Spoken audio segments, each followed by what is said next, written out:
Hello students, मैं Prince Kumar आप सभी को स्वागत करता हूं रीजनिंग का फिर से एक न्यू क्लास में। जितने भी हमारे प्रिय स्टूडेंट किसी भी गवर्नमेंट जॉब की तैयारी कर रहे हो, किसी भी कम्पिटिटिव एग्जाम की तैयारी कर रहे हो और आपका कुछ ही समय में एग्ज़ाम होने वाला है यानी पेपर होने वाला है और आपका एग्ज़ाम में अगर रीजनिंग का प्रश्न पत्र है तो आप सभी को स्टार्ट कर देना चाहिए प्रैक्टिस सेट लगाना, वो भी मिक्स प्रैक्टिस सेट, जो कि जिस प्रकार से आपका एग्जाम में प्रश्न पत्र बनता है वैसा प्रैक्टिस सेट लगाना आप सभी को अति आवश्यक होगा। और मैं आप सभी को यह क्लास सुबह और शाम दोनों टाइम आप सभी को प्रोवाइड कराता हूं ताकि हमारे जितने भी स्टूडेंट हो ज़्यादा ज़्यादा प्रैक्टिस सेट लगावे और ज़्यादा ज़्यादा नंबर इंक्रीज करें, क्योंकि आप लोग जितना ज़्यादा प्रैक्टिस करोगे उतना ज़्यादा आप सभी को नंबर इंक्रीज करने में ज़्यादा हेल्पफुल साबित होगा। समझ रहे हो? और आप सभी को बता दो कि इस क्लास में हमारे थ्रू जिस तरह से पैटर्न उठाया जा रहा है ना, आपका एग्जामिनर जो पैटर्न उठाता है, न्यू टॉपिक न्यू प्रश्न, जिस प्रकार से आपका लेटेस्ट प्रश्न ले रहा है, इस क्लास में आप सभी को लेटेस्ट प्रश्न देखने को मिलेगा। और आप सभी को बता दूं कि हर चैप्टर से एक प्रश्न देखने को मिलेगा, एक एक प्रश्न देखने को मिलेगा और सिखाया जाएगा कि इन सभी प्रश्नों को 7 से 8 सेकेंड में आप लोग राइट आंसर कैसे पता कर पाओ। तो चलो शुरू करते हैं ऑप्शन प्रश्न नंबर 1 से। तो देखो क्या है आप सभी के लिए पहला प्रश्न। देखो एग्जामिनर क्या पूछ रखा है भाई, तो समझना। पहला प्रश्न है, कह रहा है कि उस विकल्प का चयन कीजिए जिसका तीसरे से वही संबंध है जैसे दूसरे शब्द का पहले से। तो इसको कहने का मतलब सिंपल भाषा में आप लोग समझो कि जिस प्रकार का रहा है कि ई के का संबंध एम एस से है, उसी प्रकार ई जी का संबंध यहाँ पे किससे होगा, जो आप सभी को बताना होगा। और आप सभी को पता चल रहा होगा यह क्या है, तो अल्फा वर्ड है, अल्फा वर्ड है। और इसमें आप सभी को कैसे करना है तो मैं बता चुका हूँ कि जब भी अल्फा वर्ड से प्रश्न आ जाए तो आप लोग अल्फा वर्ड पोजीशन लिखना। जैसे कि देखो ई का पोजीशन क्या होता है, तो बोलोगे सर ई का 5 होता है, के का 11 होता है, फिर यहाँ पे क्या दे रखा है, एम का 13 होता है और एस का कितना होता है, तो एस का कितना होता है, तो बोलोगे एस का 19 होता है। इतना समझ गए हो। और देखो अब समझना इसमें लॉजिक क्या लगा रखा है। तो देखो ई से कहाँ गया, एम गया, ई से कहाँ गया, एम गया, यानी ई का अल्फाबेट पोजीशन 5 और एम का 13, तो यानी कि 5 से 13 गया, तो बोलोगे सर इसमें तो +8 हुआ, समझो ना। फिर देखो के से एस गया, यानी के का अल्फाबेट पोजीशन कितना होता है, तो के का बोलोगे 11 और एस का 19। अब 11 से 19 गया तो बोलोगे सर इसमें भी +8 किया, यानी इन दोनों में क्या लॉजिक किया ना, ई के से एम एस जाने के लिए +8 किया है, तो इनका भी हम अल्फाबेट पोजीशन में +8 नहीं करेंगे, करेंगे। तो देखो एक अल्फाबेट पोजीशन 1 और 1 में जब आप लोग 8 जोड़ोगे तो 1 और 8 कितना होता है, 9, और 9 जो अल्फाबेट पोजीशन होता है वह आई का होता है। आगे देखो इसी प्रकार जी का अल्फाबेट पोजीशन कितना होता है, 7, और इसमें भी +8 जोड़ोगे तो 7 और 8 कितना होता है, तो बोलोगे सर 7 और 8 15, और 15 जो अल्फाबेट पोजीशन होता है वह ओ का होता है। यानी आपका राइट आंसर क्या निकल के आया, तो आई ओ। बोले तो ऑप्शन नंबर ए बिल्कुल राइट, बिल्कुल सत्य। समझ गए भाई यहाँ तक सभी विद्यार्थी ओवरऑल। तो चले हम सब अगले प्रश्न पे।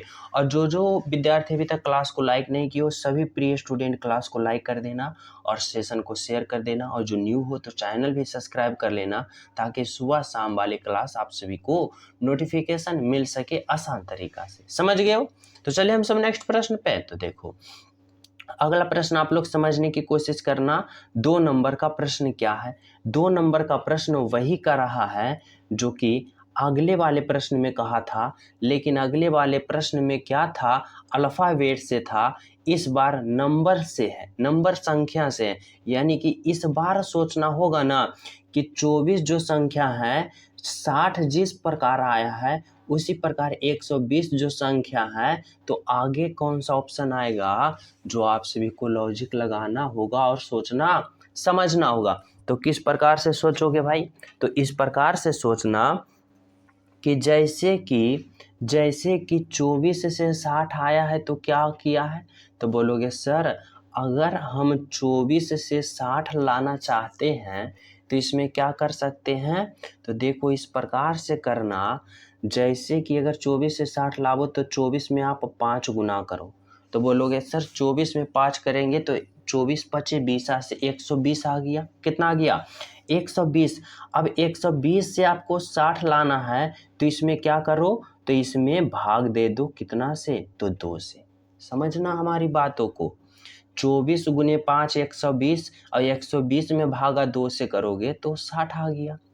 अब इसी प्रकार से 120 गुने 5 करोगे तो बोलोगे सर 120 गुने 5 यानी कि 120 12 पचे 60 600, 120 गुने 5 600। और जब 600 में आप लोग पुनः 2 से भाग दोगे, क्योंकि इसमें भी दिए हो तो इसमें भी दोगे, तो 600 में जब 2 से भाग दोगे तो कितना आएगा, तो बोलोगे सर 300 आएगा यानी 300। बोले तो ऑप्शन नंबर बी आएगा, जो कि आपका क्या है, राइट आंसर है और बिल्कुल सत्य है। समझ गए यहाँ तक हमारे सभी विद्यार्थी। तो चले हम सब अगले प्रश्न पे। तो देखो अगला प्रश्न आप लोग समझने की कोशिश करना, क्या कर रहा है आप सभी के लिए अगला प्रश्न। देखो 3 नंबर का प्रश्न समझो। अब 3 नंबर का प्रश्न भी वही है, लेकिन यह क्या है, यह है शब्दों का संबंध बताना है भाई। देखो पहले आप लोग अल्फाबेट का संबंध बताए, फिर देखो आप लोग किसका संबंध बताए, संख्या का संबंध बताएं, इस बार शब्दों का संबंध बताना। क्या पता किस तरह का आप सभी के एग्जाम में प्रश्न आ जाए, तैयारी तो पूर्ण रूप से करना है, समझ रहे हो, चाहे जो हो जाए, जिस प्रकार के एग्जाम में आ जाए सभी को फोड़ डालना है, समझो। तो देखो शब्दों का संबंध कैसे बनाओगे, समझो। इसी प्रकार से इसमें भी सोचोगे भाई कि कीड़ा का संबंध जिस प्रकार रोग से है, यानी जिस प्रकार कीड़ा का संबंध रोग से है, युद्ध का संबंध उसी प्रकार यहाँ पे किससे होगा भाई। तो आप लोग यहाँ पे किस प्रकार से सोचोगे, तो यहाँ पे सोचना इस प्रकार से कि कीड़ा, कीड़ा जो है वह क्या है, तो रोग का कारण है। समझना, कीड़ा जो है वह क्या है, तो कीड़ा जो है रोग का कारण है। इसी प्रकार युद्ध जो है वह क्या है, तो युद्ध जो है वह क्या है, तो बोलोगे सर विनाश का कारण है। देखो जब जो कीड़ा कीटाणु होता है, जैसे जीवाणु विषाणु ये सब कीड़ा में आ जाएगा, जहरीली कीड़ा, तो कीड़ा जो है ना वह रोग का क्या है, कारण है। यानी रोग होता है किसके कारण, तो कीड़ा के कारण। तो वही कर रहा है, कीड़ा जो है रोग का कारण है, तो युद्ध जो है वह क्या चीज का कारण है, विनाश का कारण है। इस प्रकार से आप सभी को समझना होगा और लॉजिक लगाना होगा हर प्रश्न में और राइट आंसर देना होगा। समझ गए हो। चलो अगला प्रश्न पे हम सब चलते हैं। तो देखो 4 नंबर का प्रश्न समझना क्या है। 4 नंबर का प्रश्न डायरेक्शन वाले प्रश्न है, और डायरेक्शन वाले प्रश्न में कुछ पॉइंट याद रखना, जैसे कि ऊपर की ओर उत्तर कहते हैं हम सब, नीचे की ओर दक्षिण कहते हैं, इधर की ओर पूर्व कहते हैं, और इधर की ओर हम सब पश्चिम कहते हैं। समझ रहे हो। अब देखो प्रश्न क्या कर रहा है कि रवि दक्षिण की ओर चलना प्रारंभ करता है। देखो रवि यहाँ पे है, जैसे मान लो आपका नाम रवि है, समझिए, सपोज दैट आपका नाम रवि है। अब देखो कर रहा है कि रवि दक्षिण की ओर चलना प्रारंभ किया। देखो दक्षिण नीचे की ओर है, तो नीचे की ओर यानी रवि चलना प्रारंभ किया है, और रवि दक्षिण की ओर चलना प्रारंभ किया है, वह अपने दाईं ओर मुड़ता है। देखो रवि कहाँ, यहाँ नीचे की ओर चलना प्रारंभ कर दिया, समझ गए, चलना क्या कर दिया, प्रारंभ कर दिया। अब कर रहा है वह दाईं ओर मुड़ता है, यहाँ से वह दाईं ओर मुड़ेगा तो किधर होगा, तो बोलोगे सर इधर होगा। दाईं ओर मुड़ता है और 15 मीटर चलता है, यानी यहाँ से यहाँ 15 मीटर चल गया। आगे कर रहा है फिर वह अपने बाईं ओर मुड़ता है, और यहाँ से वह बाईं ओर मुड़ेगा तो कहाँ आएगा, तो बोलोगे सर बाईं ओर नीचे आएगा। बाईं ओर मुड़ा और कितना चला, तो 20 मीटर, यानी यह 20 मीटर चला। अब प्रश्न आपका क्या कर रहा है, यहाँ पे 20 मीटर होगा। अब प्रश्न आपका क्या कर रहा है, जो समझना कि अब उसका मुंह किस दिशा की ओर है। तो देखो उसका मुंह कहाँ है, नीचे की ओर है, और नीचे की ओर आप सभी को बता चुका हूँ कि क्या होता है, तो दक्षिण होता है। बोले तो ऑप्शन नंबर ए होता है, जो कि आपका राइट आंसर है और बिल्कुल सही आंसर है। समझ गए यहाँ तक सभी विद्यार्थी, ऑप्शन नंबर ए। तो चले हम सब अगले प्रश्न पे। तो देखो अगला प्रश्न आप लोग समझने की कोशिश करना, 5 नंबर का प्रश्न आप सभी से क्या एग्जामिनर पूछना चाह रहा है, समझो। 5 नंबर का प्रश्न है, करा यदि प्रिंसिपल का कूट भाषा में कोडिंग डिकोडिंग वाले प्रश्न है को इतना लिखा जाता है तो इतना को किस रूप में लिखा जाएगा, जो आप सभी को क्या करना है, बताना है। तो किस प्रकार से सोचोगे भाई ये ऐसे प्रश्न में, तो देखो इस प्रकार से सोचना कि यहाँ पे क्या है, तो P है, R है, I है, N है, C है, I है, P है, A है, L है। प्रिंसिपल को क्या लिखा, तो बोलोगे L लिखा, A लिखा, P लिखा, I लिखा, C लिखा, इस तरह से लिखा। तो देखो इसमें क्या किया ना, यह जो प्रिंसिपल है ना, यह जो है ना, और इसका जो कोडवर्ड यह लिखा है, यह जो लिखा है ना, इधर से स्टार्टिंग जो प्रिंसिपल का जो अंतिम है उसको शुरू में लिखा। देखो इस प्रकार से समझना, देखो जो अंतिम एल है उसको शुरू में लिखा, फिर ए है यहाँ तो यहाँ लिखा, फिर पी लिखा, फिर आई लिखा, फिर सी लिखा, एन लिखा, आई लिखा, आर लिखा और पी लिखा। देखो इधर से लिखना शुरू कर दिया इसको, यानी कि इसको लिखने के लिए अंति से शुरू किया, यहाँ लिखा। तो हम इसको भी लिखने के लिए ई से शुरू करेंगे, फिर सी, फिर एन, इस तरह से चलेंगे, यानी इस तरह से इसमें चलेंगे तो राइट आंसर आ जाएगा। तो देखो यहाँ पे क्या है, यहाँ पे इस तरह से यहाँ पे लिखा है, तो इसको हम किस तरह से लिखेंगे, पहले ई फिर सी, इस तरह से लिखेंगे। तो देखो पहले क्या होगा, तो पहले ई होगा, फिर सी होगा, फिर एन होगा, फिर ई, फिर C, S E L O D A, इस तरह से हम लिख दिए। क्योंकि इसमें देखो उल्टा लिख दिया है तो इसका भी हमें उल्टा लिख देना है। तो देखो कौन सा ऑप्शन में दिख रहा है भाई, ई सी एन, तो देखो ई सी एन सी एस, इस तरह से बोले तो ऑप्शन नंबर क्या दिख रहा है, तो ऑप्शन नंबर बी दिख रहा है, जो कि आपका राइट आंसर है। समझ गए हो ना। चलो अगला प्रश्न समझना क्या है, 6 नंबर का प्रश्न समझियो। 6 नंबर का प्रश्न है ब्लड रिलेशन का प्रश्न है, और ब्लड रिलेशन का प्रश्न मैं बहुत ही आसान और बहुत ही सरल भाषा में समझाऊंगा आप सभी को, बस समझना।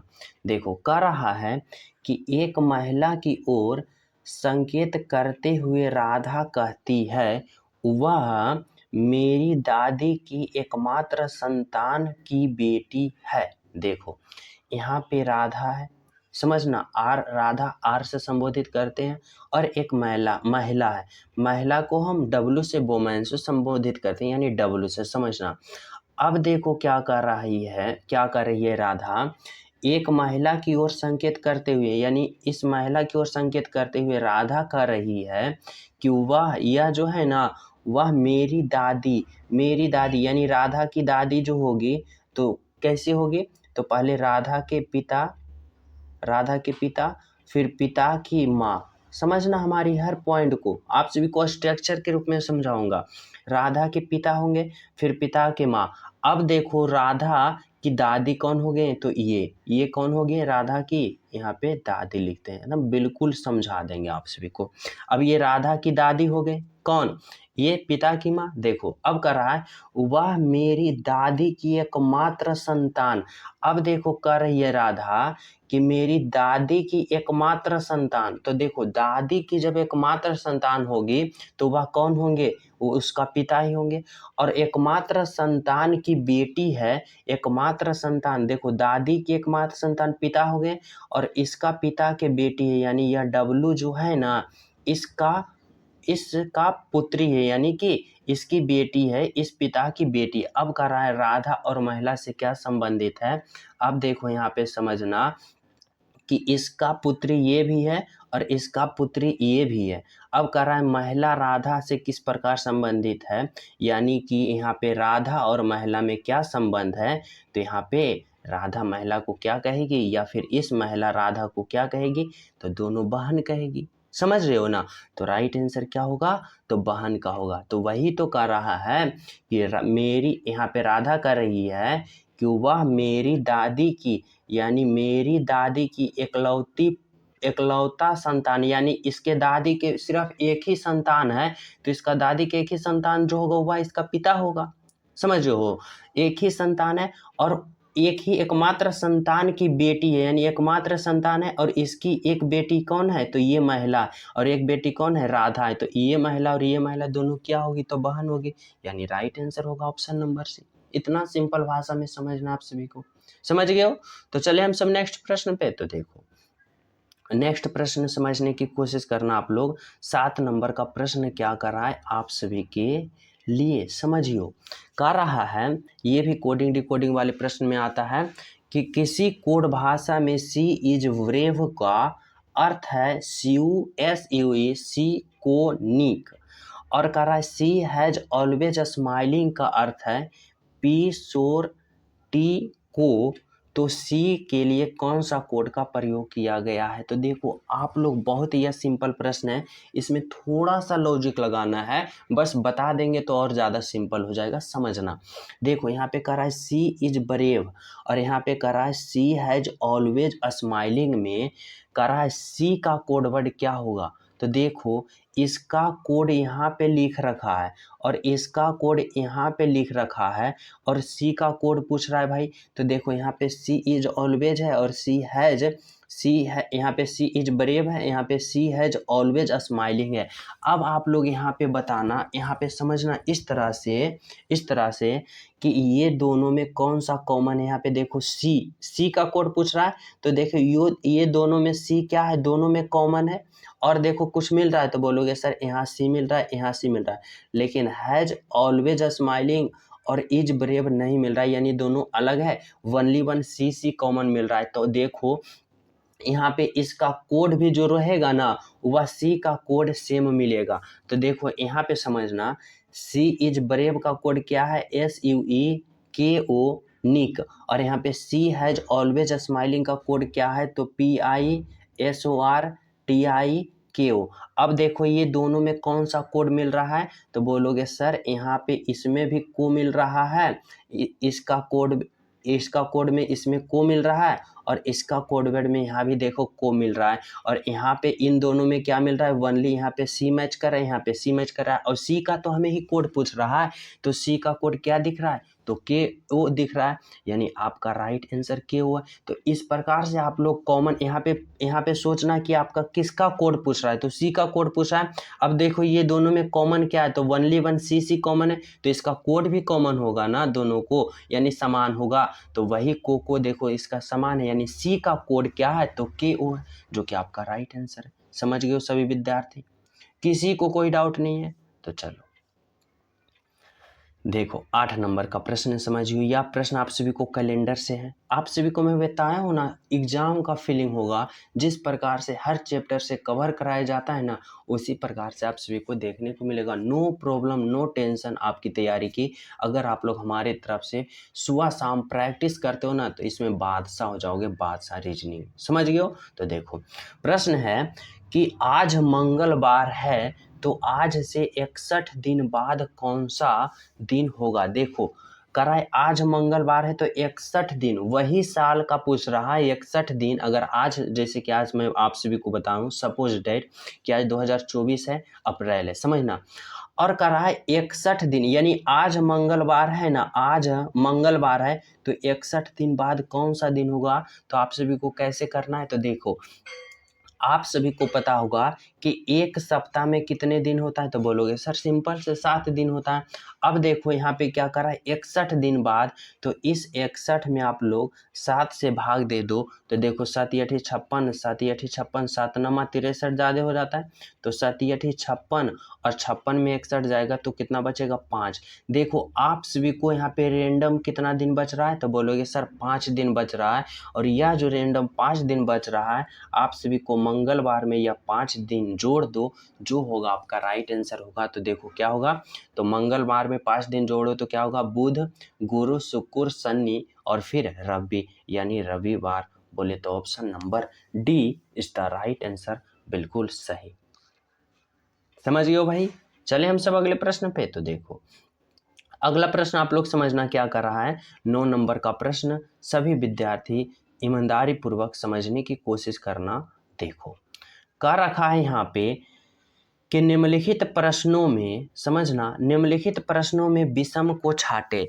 विषम को छाटे जब भी आप सभी कहा जाए ना, तो आप लोग सोचना इन 4 ऑप्शन में 3 ऑप्शन एक ऐसा होगा, 3 ऑप्शन जो एक समान होगा, और एक ऑप्शन जो होगा ना वह सबसे अलग होगा, सबसे हट के होगा, और वही ऑप्शन को आप सभी को क्या करना है, चयन करना है और सोचना समझना है। तो किस तरह से आप लोग सोचो समझोगे भाई, तो इस तरह से करना जैसे मैं बता रहा हूँ, समझो। देखो इन सभी को पता लगाने के लिए आप सभी को पता चल रहा है कि सर यह तो अल्फ़ाबेट है, और अल्फ़ाबेट का पता लगाने के लिए क्या करोगे, अल्फ़ाबेट पोजीशन लिखोगे, तभी तो आप लोग पता कर पाओगे ना। तो देखो यहाँ पे क्या है, तो एक्स का अल्फ़ाबेट पोजीशन कितना होता है, 24 होता है। भी का अल्फ़ाबेट पोजीशन बोलोगे सर भी का 22 होता है, और ए का अल्फ़ाबेट पोजीशन 21 होता है। समझना हमारी बातों को ईमानदारी पूर्वक। अब देखो इसमें क्या किया है, यहाँ पे समझना। इस भी का अल्फ़ाबेट पोजीशन कितना होता है, 22 होता है। एन का कितना होता है, 14 होता है। और जी का 7 होता है। आगे देखो एम का अल्फ़ाबेट पोजीशन 13 होता है, जी का 7 होता है, और ई का 5 होता है। अब हमारी बातों को गौर से समझना, देखो क्या कर रहा है। अब देखो इसमें क्या लॉजिक लगाया भाई, यहाँ पे 24 है, 22 है, 21 है, और यहाँ पे देखो इसका अल्फ़ाबेट पोजीशन निकालो। पी का क्या है, 16 है, और जे का 10 है, और डी का 4 है। अब देखो कहीं कुछ दिख रहा है तो बोलोगे सर कहीं तो हमें कुछ नहीं दिख रहा है, लेकिन हमें तो दिख रहा है। तो देखो क्या दिख रहा है समझना। यहाँ पे आप लोग क्या किया है, अगर इस 21 प्लस 1 को जोड़ दिया, यानी भी और ए को जोड़ दिया है, तो देखो जोड़ो 22 प्लस 1 23 हो जाएगा, और 23 में जब आप लोग 24 यानी कि इसको माइनस कर दोगे, तो देखो यानी कि भी ए को जोड़ दिया और एक्स को घटा दिया, यानी एक्स का अल्फ़ाबेट पोजीशन 24, और 24 में इन दोनों को जोड़ के घटा दिया, तो देखो क्या आएगा, तो बोलोगे सर 22 एक 23, और 24 में 23 घटाएगा तो 1 1 आएगा। इसमें तो ये लॉजिक लगा रखा है। अब देखो ऑप्शन इसमें देखो, अगर इसमें भी हम इन दोनों को घटाते हैं और सॉरी इन दोनों को अगर हम जोड़ते हैं और इसको घटाते हैं तो क्या आता है, तो देखो अगर आप लोग 14 में 17 जोड़ते हो, तो 14 में 7 जोड़ते हो, तो 14 7 बोलोगे सर 21 होता है, और जब 21 को 22 में घटाते हो, यानी 22 में 21 को घटाते हो, तो बोलोगे सर एक इसमें भी प्राप्त हो रहा है। समझना, लॉजिक लगाना आप लोग। अब देखो यहाँ पे देखो जी का अल्फ़ाबेट पोजीशन यहाँ पे 7 होता है, माफ़ कीजिएगा, यहाँ पे 7 होता है। अब देखो क्या किया है, अगर आप लोग यहाँ पे क्या करते हो, इसमें भी इस दोनों को जोड़ते हो और इसको घटाते हो, तो देखो 7 और 5 को जोड़ो तो क्या होगा, तो बोलोगे सर 7 और 5 12, लेकिन जब 13 में 12 को घटाओगे तो 1 प्राप्त हो रहा, 1 प्राप्त हो गया। समझो ना। आगे देखो क्या है, अब यही लॉजिक किसमें लगावो, इसमें भी इन दोनों को जोड़ो और इसको घटावो, तो देखो 10 और 4 जोड़ोगे तो 14, और 16 में फिर 14 घटाओगे तो 2 प्राप्त हो रहा है। लेकिन देखो यहाँ पे ऑप्शन डी में 1 प्राप्त हुआ, इसमें भी 1, इसमें 1, लेकिन ऑप्शन 1 में जो है वह 2 प्राप्त हो रहा है, और कर रहा है सबसे विषम छाटे यानी सबसे अलग, तो ऑप्शन नंबर ए है। तो आप सभी को इस तरह से भी लॉजिक लगाना होगा, समझ रहे हो ना। अभी आप लोग इस तरह से प्रैक्टिस करोगे तो आपका एग्जाम में जब ऐसा प्रश्न से सामना होगा तो बिल्कुल इजी लगेगा, बिल्कुल आसान लगेगा। समझो। तो आपका राइट आंसर क्या निकल के आया, तो ऑप्शन नंबर ए आया, जो कि बिल्कुल सही है, बिल्कुल सत्य। समझ गए हो सभी विद्यार्थी। तो चले हम सब अगले प्रश्न पे। तो देखो अगला प्रश्न आप लोग समझने की कोशिश करना। 10 नंबर का प्रश्न आप सभी से क्या पूछ रहा है, आपका एग्जामिनर कर रहा है, निम्नलिखित प्रश्नों में विषम को छाटे। इस बार आप सभी को शब्दों का विषम छाटना है। यह जो 4 ऑप्शन है ना, ए बी सी डी, इन चारों में आप सभी को 3 ऑप्शन एक समान छाटना और एक ऑप्शन सबसे अलग छाटना है। तो क्या होगा, तो देखो यहाँ पे आप लोग थोड़ा सा समझना। यहाँ पे देखो स्टंप है, यहाँ पे देखो गिल्लियाँ हैं, और यहाँ पे बल्ला है। अब देखो गिल्ली डंडा जो बोलता है ना वही गिल्ली है, समझना। और यहाँ पे देखो अंपायर है। अगर हम बात करें option number B C D की, तो देखो स्टंप, गिल्लियाँ और बल्ला तीनों क्या होता है, निर्जीव होता है। लेकिन हमारे एम्पायर साहब जो होते हैं, जो आउट करते हैं उंगली खड़ा करके, वह क्या होते हैं, तो वह सजीव होते हैं। यानी कि आपका सबसे विषम कौन सा है, तो ऑप्शन नंबर ए है, जो कि बिल्कुल सही है, बिल्कुल सत्य है। तो आपका राइट आंसर क्या निकल के आया, ऑप्शन नंबर ए। समझ गए भाई। चलिए हम सब अगले प्रश्न, ये देखो 10 नंबर का प्रश्न है, 110 नहीं है। तो चलिए हम सब नेक्स्ट प्रश्न पे। तो देखो अगला प्रश्न आप लोग समझने की कोशिश करना, 11 नंबर का प्रश्न क्या कर रहा है आप सभी के लिए। इस बार कर रहा है विषम छाटे, लेकिन इस बार संख्या का विषम छाटे। अब आप सभी को सोचो कि इन चारों ऑप्शन में 3 ऑप्शन एक समान है, एक ऑप्शन अलग है, कौन सा है भाई, वही तो आप सभी को पता करना है। तो देखो इसमें क्या किया है ना, अगर आप लोग गौर से देखो 200, 300, 500 आप लोग देखो, लेकिन आप फिर देखो 400, 400 बोलोगे सर या तो 20 का स्क्वायर है, लेकिन 200 किसी का स्क्वायर नहीं है, 300 किसी का स्क्वायर नहीं है, 500 किसी का स्क्वायर नहीं है। वनली वन आपका right answer option number C है, जो कि बिल्कुल सही है, बिल्कुल सत्य।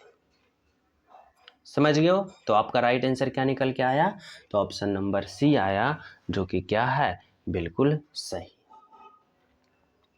तो चले हम सब अगले प्रश्न पे। तो देखो अगला प्रश्न आप लोग समझने की कोशिश करना, 12 नंबर का प्रश्न क्या कर रहा है आप सभी के लिए, और यहाँ पे आप सभी को विषम छाटना है। इस बार शब्दों का विषम छाटना है भाई, यानी कि आप सभी को बताना है इन चारों शब्दों का कौन सा 3 शब्द एक है और एक सबसे अलग है। तो आप सभी लॉजिक लगाना और समझना। देखो क्या है, गरबा है, कथक है, उड़ीसा है और सत्रिया है। यहाँ पे आप सभी को बताना होगा, यहाँ पे जो दिया गया है ना, इन चारों चारों क्या है, नृत्य का प्रकार है, यानी चारों नृत्य है। अब बताना है भाई कि इन चारों में सबसे अलग कौन सा है।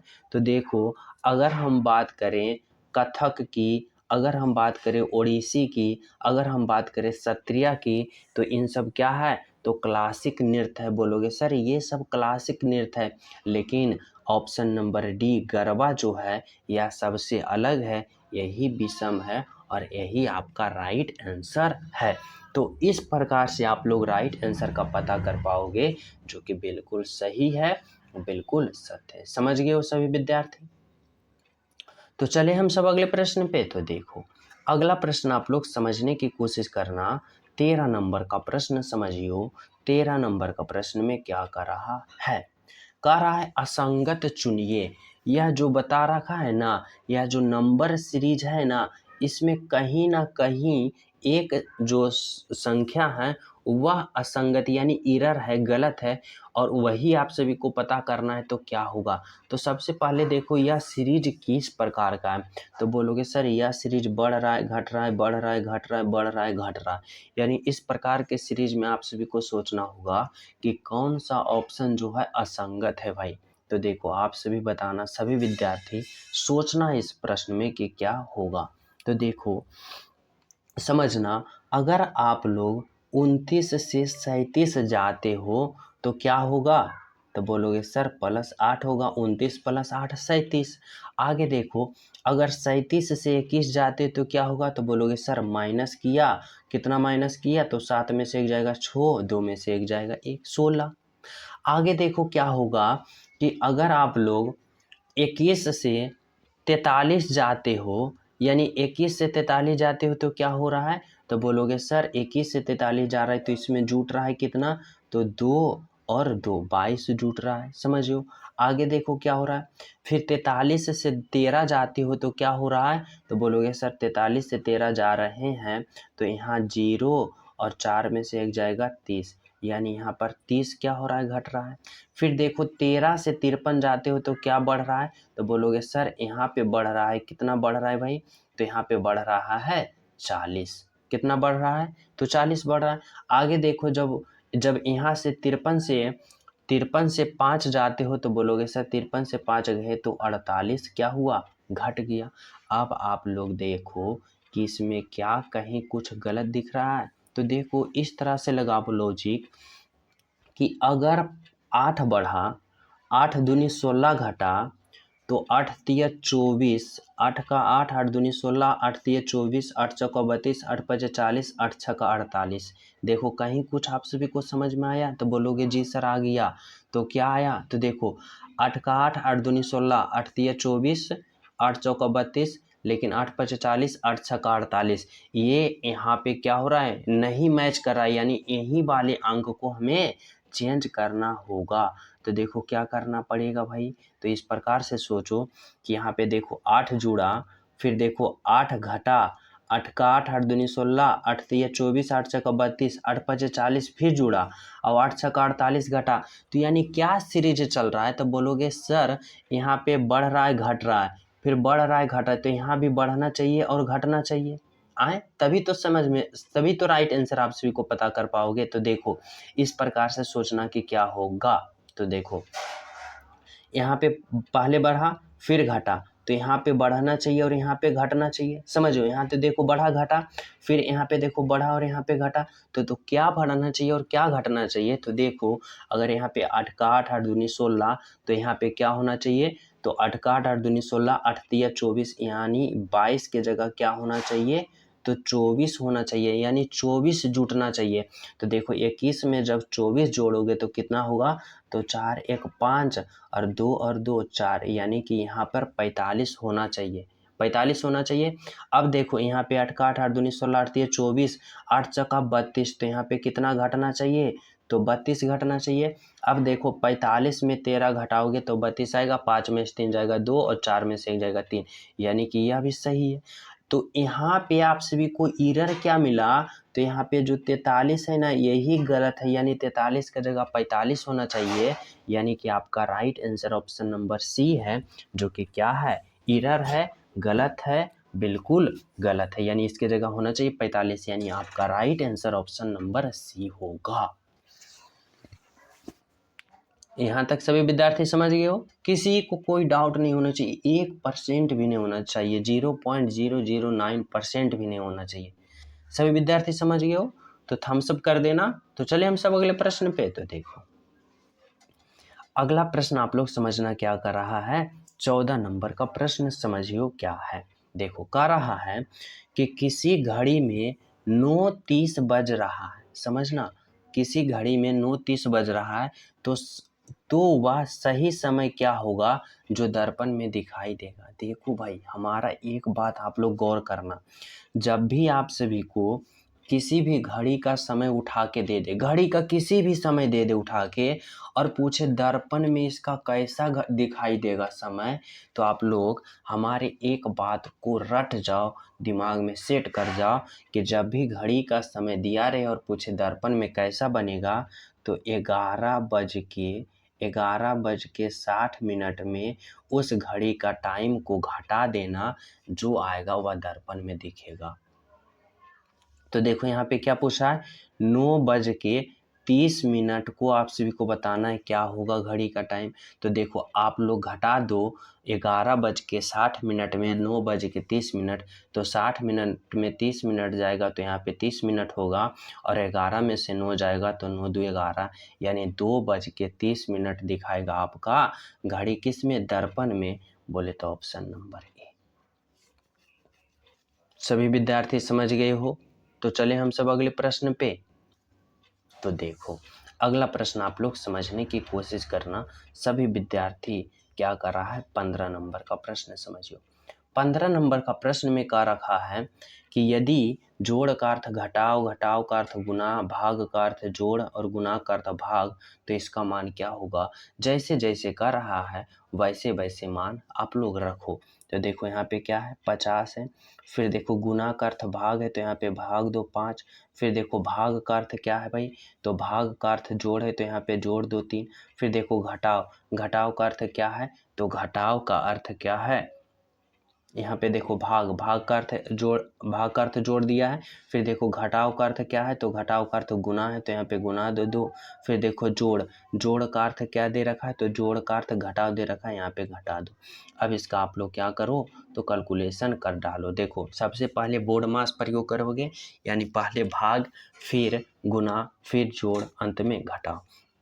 तो देखो 50 में 5 से भाग दोगे तो कितना आएगा, तो 10 आएगा, फिर देखो यहाँ पे जोड़ होगा, फिर भाग का क्रिया होगा, हो गया तो फिर गुना का होगा, तो 3 गुने 2 करोगे तो 6 और फिर -3।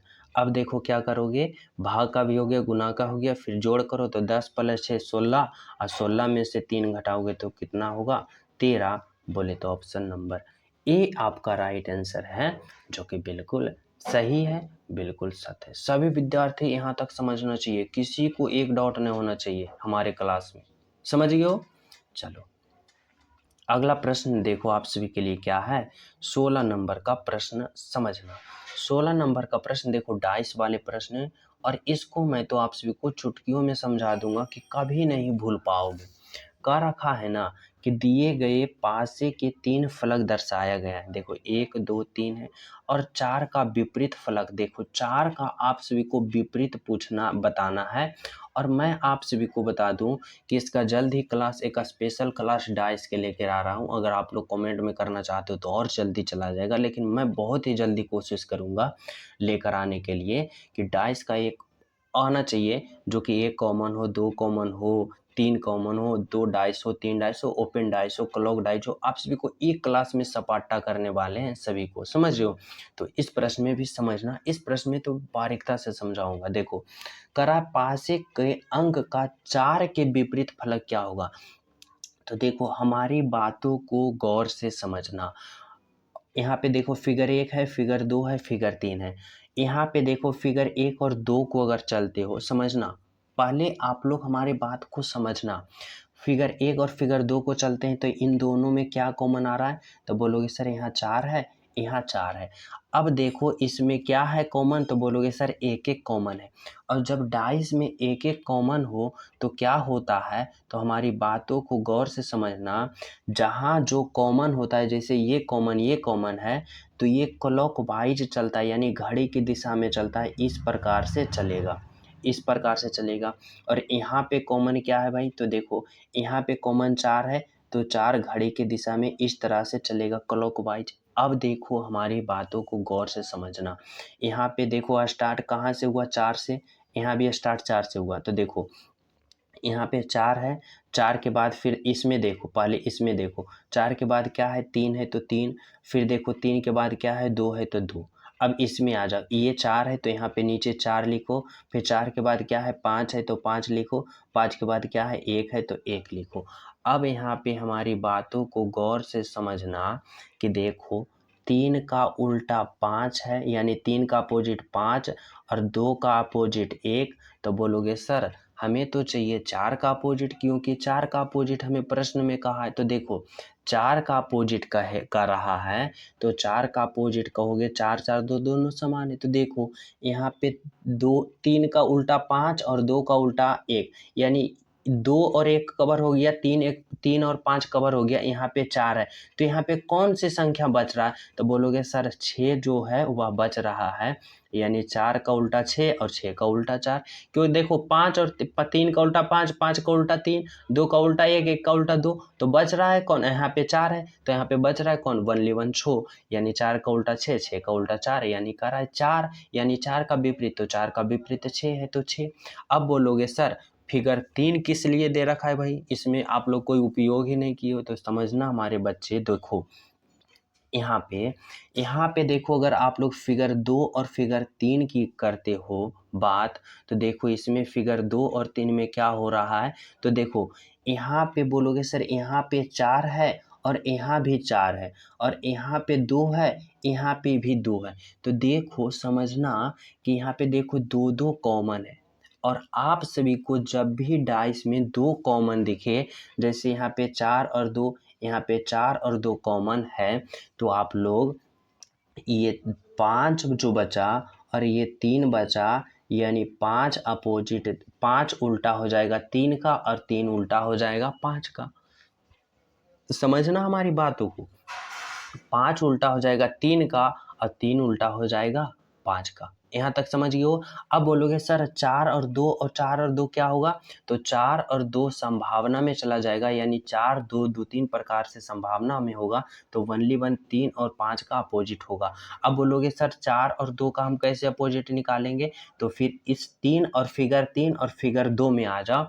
तो फिगर 3 और फिगर 2 में आ जाओगे तो यहाँ पे देखोगे, यहाँ पे 4 है, यहाँ पे 5 है, यहाँ पे देखो 4 है, यहाँ पे 5 है, तो 4 और 5 इसमें 2 कॉमन है, 4 5 इसमें 2 कॉमन है, लेकिन यहाँ पे 2 बचा और यहाँ पे 1 बचा, तो देखो 2 और 1 उल्टा हो जाएगा। तो इसमें भी देखो 2 1 उल्टा है, यहाँ पे 3 और 5 उल्टा है, बचा 4, तो 4 उल्टा 6 के। बहुत तरीका से आप लोग कर सकते हो और बहुत तरीका से आप लोग समझ सकते हो, लेकिन इस तरीका से आप लोग समझना जो कि बहुत ही आसान तरीका से बता दिया हूँ। आप लोग जिस प्रकार से, अगर आप लोग को मैं पूर्ण रूप से पढ़ा दिया हूँ ना, तो आप लोग किसी भी प्रकार से राइट आंसर पता कर सकते हो। तो इस तरह से आप लोग बिल्कुल ही आसान तरीका से करोगे कि क्लॉक वाइज चलोगे और 4 का अपोजिट 6 लाओगे, जो कि आपका बिल्कुल राइट आंसर है। समझ गए हो हमारी बातें को। तो चलिए हम सब अगले प्रश्न पे। तो देखो अगला प्रश्न आप लोग समझने की कोशिश करना।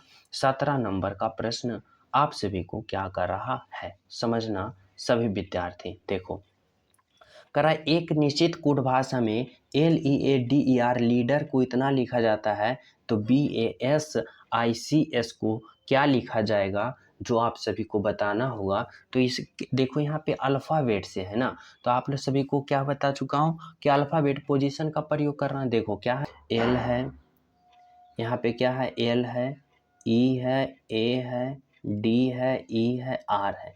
लीडर है को क्या लिखा, N लिखा, H लिखा, C लिखा, G लिखा, G लिखा, U लिखा, यहाँ पे लिख दिया। अब आप लोग क्या करो ना, तो इसका अल्फ़ाबेट पोजीशन लिखो। जैसे देखो L का 12, E का 5, A का 1, D का 4, E का 5, फिर देखो R का 18, समझियो। उसके बाद देखो N का 14, H का 8 और C का 3, और फिर देखो G का 7, फिर G का 7 और U का 21। इस तरह से हो गया। अब यहाँ पे देखो कि इसमें क्या लॉजिक लगा रखा है, समझो। देखो यहाँ पे L से N चला, यानी L का 12 और N का 14, तो बोलोगे सर +2 किया है, पहले +2 किया। फिर देखो E से H गया, यानी E का 5 और H का 8, तो 5 से 8 गया, तो बोलोगे सर +3 किया। फिर देखो A से C गया, A का 1 और C का 5, यानी 1 से 5 गया, तो फिर क्या हुआ, तो 1 से यहाँ पे, यहाँ सी माफ़ कीजिएगा, यहाँ पे 3 है, 1 से 3 गया तो क्या हुआ, तो बोलोगे सर +2 किया। फिर देखो D से G गया, D का अल्फ़ाबेट पोजीशन 4 और G का 7, यानी 4 से 7 गया तो +3। फिर देखो E से G गया, E का अल्फ़ाबेट पोजीशन 5 और G का 7, यानी 5 से 7 गया तो क्या हुआ, तो बोलोगे +2। और फिर देखो R से U गया, यानी R का 18, U से 21, तो 18 से 21 गया, यानी +3। लेकिन अब आप सभी को समझ में आ गया होगा कि इसमें क्या किया, तो सभी में +3 किया और इतना लिख दिया। तो इसमें भी हम +3 करके राइट आंसर नहीं, सॉरी, पहले +2 फिर +3 +2 किया, तो इसमें भी हम +2 करके राइट आंसर पता कर लेंगे ना। तो करो ना। तो देखो यहाँ पे क्या है, यहाँ पे B है, A है, S है, I है, C है, S है। अब सभी में क्या करना है, पहले +2 फिर +3। तो देखो B में क्या करना है, +2 करना है, तो B का अल्फ़ाबेट पोजीशन 2 और 2 में 2 जोड़ोगे तो 4, और 4 जो अल्फ़ाबेट पोजीशन होता है D का। फिर देखो A का अल्फ़ाबेट पोजीशन 1 और 1 में फिर कितना जोड़ना है, 3, तो 1 में 3 जोड़ोगे तो 4, और 4 जो अल्फ़ाबेट पोजीशन होता है वह क्या होता है, तो वह भी D होता है। समझ रहे हो। फिर देखो यहाँ पे क्या है, एस में इस बार क्या जोड़ना है, 2, तो एस का अल्फ़ाबेट पोजीशन 19 और 19 में 2 जोड़ोगे तो क्या होगा, तो 19 और 2 कितना होता है, 21, और 21 जो होता है यू का होता है। फिर देखो आई में 3 जोड़ना है, तो आई का 9 और 9 में 3 जोड़ोगे 12, और 12 जो होता है वह एल का होता है। फिर देखो सी में 2 जोड़ोगे तो सी का अल्फ़ाबेट पोजीशन क्या होता है, 3, और 3 और 2 5, और 5 जो होता है ई का होता है। फिर देखो एस का अल्फ़ाबेट पोजीशन कितना होता है, 19, और 19 में कितना जोड़ोगे, 3 जोड़ोगे, तो 19 और 3 कितना होता है, 22, और 22 जो होता है भी का, तो DDULEV किस में दिख रहा है, तो DDULEV ऑप्शन नंबर बी में, यानी आपका right answer option number B है, जो कि बिल्कुल सही है, बिल्कुल सत्य। समझ गए हो? चलो अगला प्रश्न आप लोग समझने की कोशिश करना।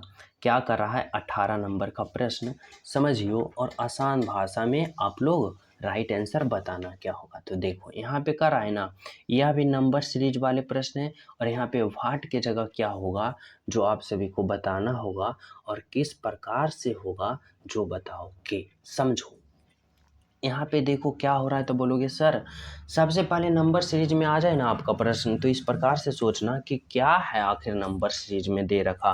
तो बोलोगे सर इसमें जो है ना बढ़ रहा है, यानी स्टेप बाय स्टेप बढ़ रहा है और बहुत ही मात्रा में बढ़ रहा है, यानी बहुत ही बड़ा बड़ा संख्या बढ़ रहा है। पहले देखो छोटा 7, फिर 27, फिर 107, फिर 427, यानी कुछ इसमें तो लॉजिक लगाया है इस प्रकार से कि कहीं ना कहीं गुना किया है या कहीं ना कहीं स्क्वायर किया है। समझ रहे हो ना? तो देखो इसमें क्या किया है समझना। यहाँ पे देखो 7 से 27 गया तो क्या हुआ, तो अगर आप लोग गुना से चलते हो तो इस प्रकार से सोचना कि अगर 7 में 4 गुना करते हो तो 7 चका 28, लेकिन चाहिए आपको 27, तो एक आप लोग क्या करो घटा दो, 27 आ गया। फिर 27 से 107 जाओ तो 27 गुने 4 करो तो कितना होगा, तो 27 गुने 4 करते हो तो कितना होता है, चौका 28 के 8 और बाकी 2 और 4 दूना 8 और 2 10, 100 कितना आ गया, तो 108। और 108 में फिर पुनः एक घटाने, क्योंकि इसमें भी एक घटाए हो तो देखो 108 में एक घटाओगे तो देखो 107 आ गया। तो बोलोगे जी सर अब इसमें भी क्या करना है, 107 में भी फिर क्या करना है, 4 को क्या करना है, तो 4 को गुना करना है। तो देखो इसमें भी आप लोग क्या करोगे, तो इसमें भी गुना करोगे तो 107 में 4 गुना करो तो 7 चौका 28 की 8 और बाकी 2 10 चौका 40 और 2 42, 428 और 428 में फिर पुनः एक घटाओगे तो देखो 427 आ गया। फिर इसमें भी आप सभी को क्या करना है, 4 गुना करना है तो करो, तो 7 चौका 28 की 8 बाकी 2 और 4 दूना 8 और 2 10 के 0 बाकी 1 और 4 चौका 16 और 1 17 और इसमें जब एक घटाओगे तो कितना आएगा, तो 1707। कौन सा ऑप्शन में दिख रहा है कहीं, तो बोलोगे सर 1707 ऑप्शन नंबर बोले तो एक में दिख रहा है, जो कि आपका क्या निकल के आया यहाँ पे, राइट आंसर निकल के आया, जो कि क्या है बिल्कुल सही है, बिल्कुल सत्य। समझ गए हो? तो चले हम सब अगले प्रश्न पे। तो देखो नेक्स्ट प्रश्न आप लोग समझने की कोशिश करना। 19 नंबर का प्रश्न, यह भी नंबर सीरीज वाले प्रश्न है और इसमें किस प्रकार से लॉजिक लगाओगे भाई, तो इस प्रकार से लगाना जैसे कि यहाँ पे देखो 285 है, 253 है, 220 है, 186 है, तो आगे क्या होगा जो आप सभी को बताना होगा। तो किस प्रकार से सोचोगे, तो देखो इस प्रकार से सोचना कि सबसे पहले यह सीरीज किस प्रकार का है, तो बोलोगे सर यह सीरीज जो है ना स्टेप बाय स्टेप घट रहा है और इसमें देखो क्या हो रहा है, तो देखो 185 से 153 गया तो क्या हुआ, तो बोलोगे सर 185 में 53 जाएगा तो 5 में से 3 जाएगा 2, 8 में से 5 जाएगा 3, 32 हुआ। फिर देखो 253 से 220 हुआ तो क्या हुआ, तो देखो 3 में से 0 जाएगा 3, 5 में से 2 जाएगा 3, यानी इसमें 33 घटा। फिर आगे देखो क्या होगा, तो यहाँ पे घटाओ 220 में 186 गए तो क्या हुआ, तो 10 में 6 जाएगा 4 और ये हो गया 18, 18 में से 21 जाएगा तो क्या होगा, और तो 18 3 21, तो यहाँ पे क्या आया, तो माइनस कितना आया, तो 34। अब देखो आप सभी को क्या पता चल रहा होगा कि पहले 32 घटा, फिर 33 घटा, फिर 34 घटा, तो अगले पद हम निकालेंगे लिए तो क्या करेंगे, 35 घटाएंगे आसान तरीका से। तो देखो 6 में से 5 जाएगा 1, 18 में से 3 जाएगा तो कितना बचेगा, तो 18 में से 3 जाएगा तो 15, यानी 151 कौन सा ऑप्शन में दिख रहा है, तो बोलोगे सर जी ऑप्शन बी में दिखा है 151, जो कि आपका राइट है, बिल्कुल सही है। समझ गए हो? तो चलो अगला प्रश्न आप लोग समझने की कोशिश करना। 20 नंबर का प्रश्न क्या कर रहा है, लुप्त संख्या ज्ञात करें, मिसिंग नंबर ज्ञात करें। जब भी ऐसा प्रश्न आ जाए तो इस प्रकार से सोचना कि इस भाट के जगह आखिर होगा तो होगा क्या। समझो तो देखो इसमें लॉजिक लगाना कि 1 है, 2 है, 2 है, 4 है, 8 है, तो आगे क्या होगा। तो देखो अगर इस प्रकार से सोचोगे कि 1 चौका 4 हो गया, 2 चौका 8 हो गया, तो 2 चौका 8 होना चाहिए, लेकिन ऑप्शन में तो 8 नहीं है, यानी ये लॉजिक तो गलत है।